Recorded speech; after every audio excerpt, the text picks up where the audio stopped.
Hi there. I am Robin Denton, a health and wellness educator and the creator of the Healed podcast. And thank you for joining me today as we talk a little bit about mindful eating. So, I know that's a hot topic right now. So, I just want to share some basics about that.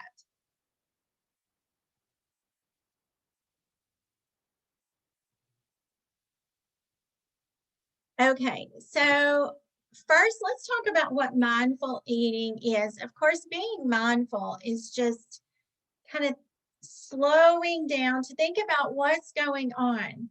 So, mindful eating looks like this it looks like eating when you're hungry. So, you stop and think, am I actually hungry?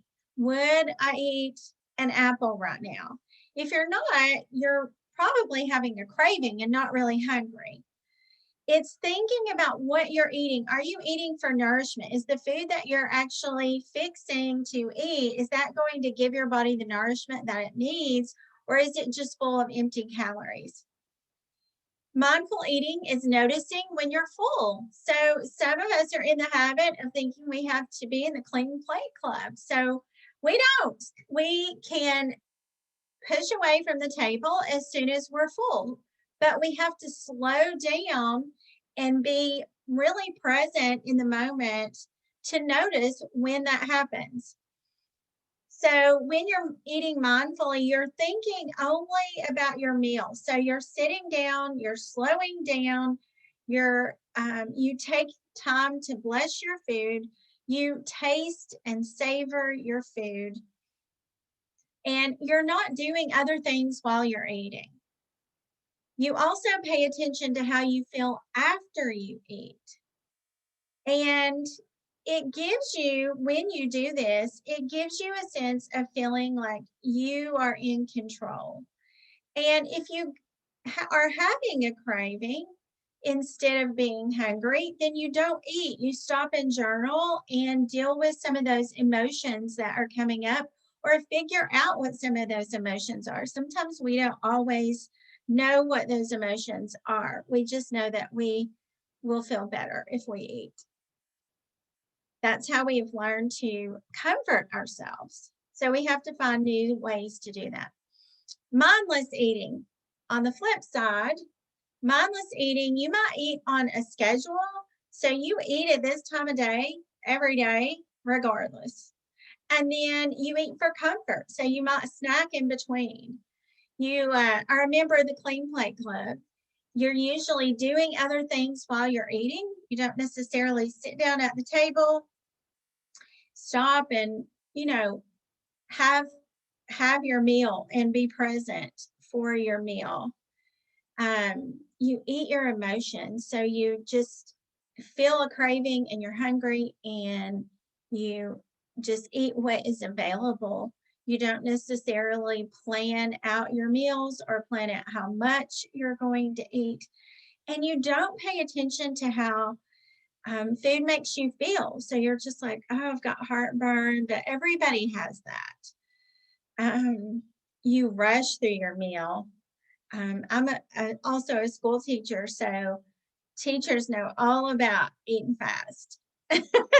We usually eat fast, and if we have time to go to the bathroom after lunch, we're like, yes.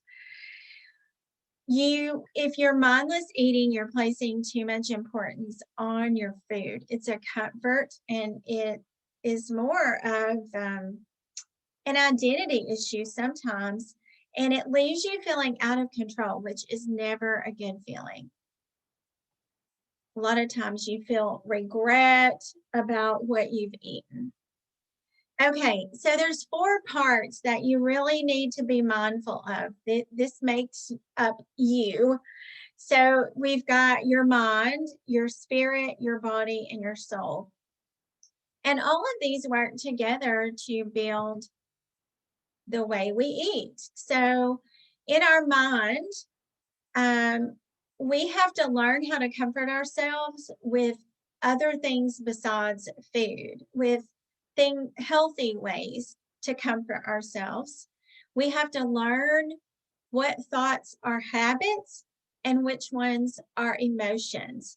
So if we're working out of, well, I've always done this, well, we're going to get the same result that we've always gotten. Or if we're just operating out of emotion, we're out of control. And like I said, that doesn't feel good. A lot of times in our mind, we have to be aware of negative self talk. So we may be saying things to ourselves like you're stupid, or you're overweight, or you don't look good enough, or you aren't good enough, or you're not as good as this person, or you don't have what this person has. And your own self, your self talk is making you need comfort. So your mind needs to be filled with the truth. And at Healed, we believe that God is the one true healer. So this program is definitely a faith-based program. And we get our truth from the Word of God. And when you fill your mind with who God says you are and who your true identity is, you won't feel that lack of self-confidence. Negative thoughts. Let's talk about those. Negative thoughts cannot just be dismissed. And I see this so much at school with the little ones, but we're still the same. You know, we're the same as they are. You can't just take a negative thought and get rid of it. You actually have to replace it with something positive. So we have to learn how to do that. And we must be trained to get more comfortable with new things. There was a study done that shows that if you do something new that is a little out of your comfort zone, even if it's not the thing that you're working towards, it's not a goal or anything. So say that I am just uncomfortable. I'm not artistic at all. So this would be me. So let's say that I sign up to go to one of those painting classes in a group setting, that would be out of my comfort zone. But doing that new thing would cause me to have more connections in my brain. That's going to make my brain get more comfortable with doing new things. So when I want to do a new thing with my nutrition, my brain's like, well, we did a new thing last time and it was okay. So our mind is a very primitive organ, and it's always looking out for danger. That's why a lot of times people, me included, are so fear driven. So we have to train it. We have to take control of that. And our mind is also a creature of habit. So when we go on a diet or a new nutrition program, the first thing that happens, our mind goes, whoa, this is not what we normally do.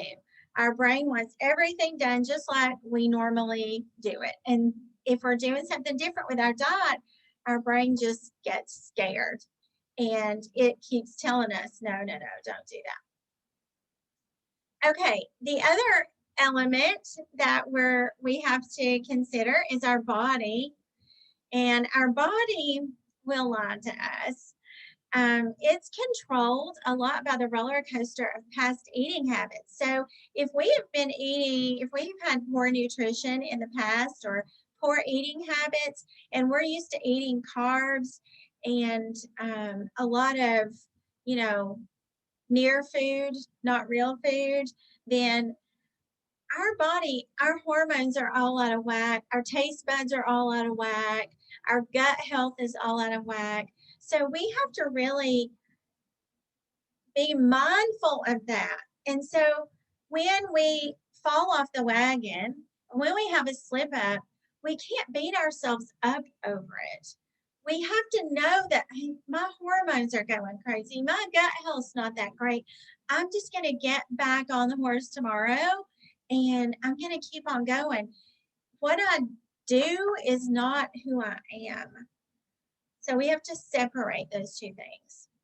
All right. Your body, this is good news. Your body will heal a lot faster than you think. So those cravings and your gut health, your taste buds getting realigned, all that will come back into alignment sooner than you think. Now, sometimes it's been going on so long that we have a deeper underlying health condition, and those can take more time. But I'm telling you, the cravings and the taste buds will change within a month. And when you just start eating real food, and those cravings will go away, and you won't miss the things that you're not eating, and you can actually supplement substitutions in for things. So it's people think when we go on a new nutrition program that we're just depriving ourselves, and that is not true. That is so not true. You're depriving yourself by not living the life that you deserve, not having the health that you are meant to have, and having the energy to love and serve your family that you need. You will start to crave real food. I crave salads. I love salads. I crave salads. If I've not had a salad in a day or two, I'm like, oh my gosh, I need a salad. So your body will tell you when you're full. We just have to learn to listen to it. Our body really will tell us all the things that we need to know if we just slow down. We are so busy and so filled with so many things grabbing our attention constantly that it's hard for us to listen to our body because we've got our phone going off and the TV on and the kids running around doing whatever, and our husband is needing this or that. And, there's a lot going on all the time. Work's calling. And so you really have to set some boundaries so you can actually listen to your body. And the last thing about your body, it's not self-cleaning. We have to take care of it. It's not self-cleaning like your oven. You can't hit a button and it detoxes all the bad stuff out, and then it's all clean again. We've put a lot of junk in, so we have to get all the junk out and give it time to rest and heal. All right, your spirit, the third component that we address. Your spirit is your connection with God.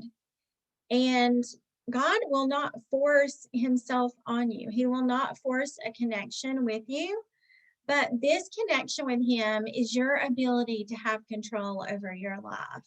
So if you're lacking some self-control, if your emotions are driving you, this is going to be your strongest lifeline to creating the self-control that you want to have. So your spirit doesn't rush you. When we have cravings, you're like, oh my gosh, I've got to have a piece of chocolate like right now. My boss just said something ugly to me or whatever. Or my kid just got hurt, or the soccer game just got moved to in 5 minutes. And I've got to be somewhere right now, yesterday.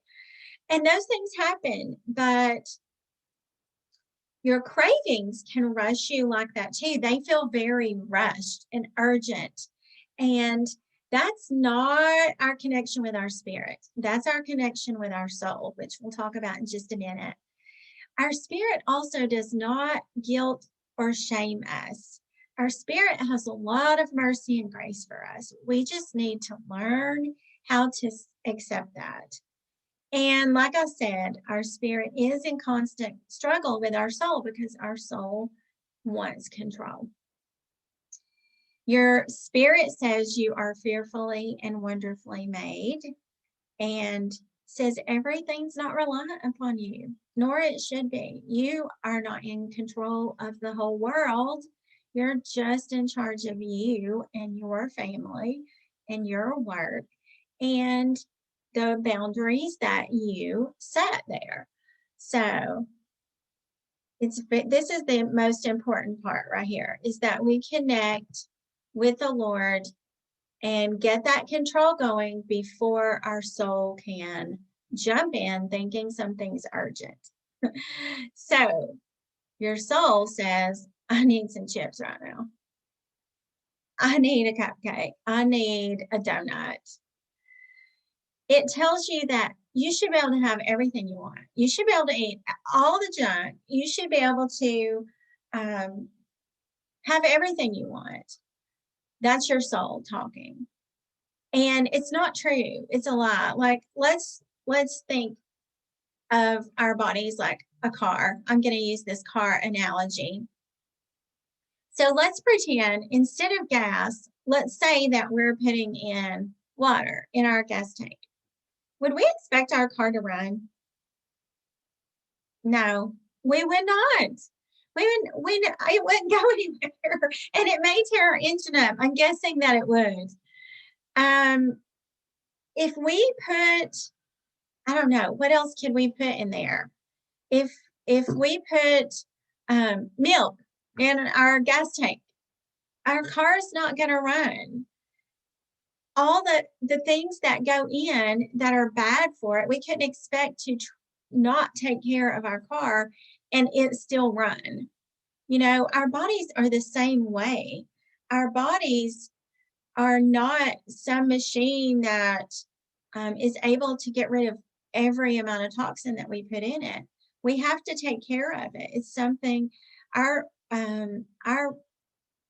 life and the gift that we have every day of being vibrant and energetic and being able to love people well, that is a gift. And we have to see our body as a gift and the abilities that we have as a gift and not take it for granted. And that's a hard thing to do because of that time factor. We get caught up in all the time and all the other things that need attention. Your soul tells you that you don't deserve to spend time on yourself. Your soul says, oh, if you're a good person, you're gonna, you wouldn't tell your kid to wait, or you wouldn't tell your kid no, or you wouldn't make your husband wait 30 minutes for dinner so you can go for a walk. And that is not true, you know. And even sometimes, especially here, I'm in East Tennessee, so here in the South in the Bible Belt, you know, good Christians, you know, work at church and volunteer at church. And so you deserve to have time for yourself, even if that means saying, no, I can't work in the nursery, or I can't do Wednesday night kids group. Whatever it is, that is taking up your time so that you don't have enough time to take care of yourself is just a boundary that needs to be set up. But you've got to quit listening to your soul to do that. So your soul tells you that you can't do this, that you're going to fail, you're going to fall down, people are going to see it. Your soul is right there criticizing you. And those things are so not true. In fact, we have a scripture in my group. We have a scripture every week. And this week it is, God is within her. She will not fail. Psalm 46:5. So we have to fill our minds with the truth. And your soul also makes you feel like things are black and white.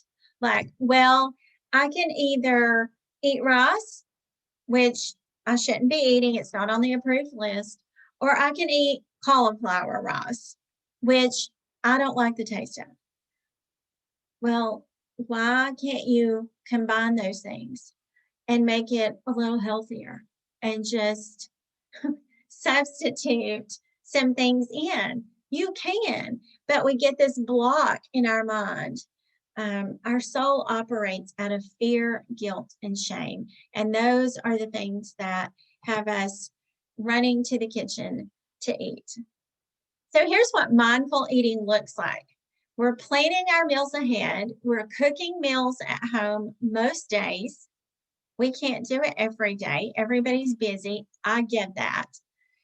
Our portion sizes are healthy. We leave food on our plate because we stop eating when we're full. We sit down at the table. We take time to bless our food. We turn off the TV. We put the phones in another room. We talk to each other. We enjoy our meal. We savor our food. We taste our food. And we're not in a hurry. You might even put your fork down a few times during your meal and just have some conversation. You're relaxed, you're in control, you enjoy how your food smells, you're making healthy choices, but you're not feeling deprived. There's no deprivation. And mindful eating feels like you're in control. It feels like you're confident in how you're taking care of yourself. That's a really good feeling. Your body is healthy. So that feels amazing. You don't have the heartburn and you don't have the stomach ache or the diarrhea and the constipation alternatively. Um, you know, you feel good. You have energy. You don't have that fatigue. You're not waking up tired every morning. And most people are. You're enjoying real food. You will start to learn to love real food. You will learn to cook it and season it, and you'll learn to really enjoy food. It feels like you're taking your time and you're slowing down. So it feels good. It feels like a break. And you'll get to enjoy the act of eating and actually let that be an act of worship, an act of gratitude and thankfulness and um, of taking responsibility of yourself. Our bodies, it says in the Bible, are God's temple. And so we can feel good about the way we're caring for it. And I don't want to come across whatsoever as preachy. This is not, there's no guilt or shame or anything like that. I feel like, especially, well, my generation on, I mean, I grew up with, McDonald's was like big. Not only was McDonald's, you know, um, what we ran through and got on Friday nights and ran to breakfast for Saturday morning. And we actually drove around in circles around McDonald's with all the other kids on the weekends. So, you know, fast food restaurants were a big thing when I was growing up. Chemicals, antibiotics.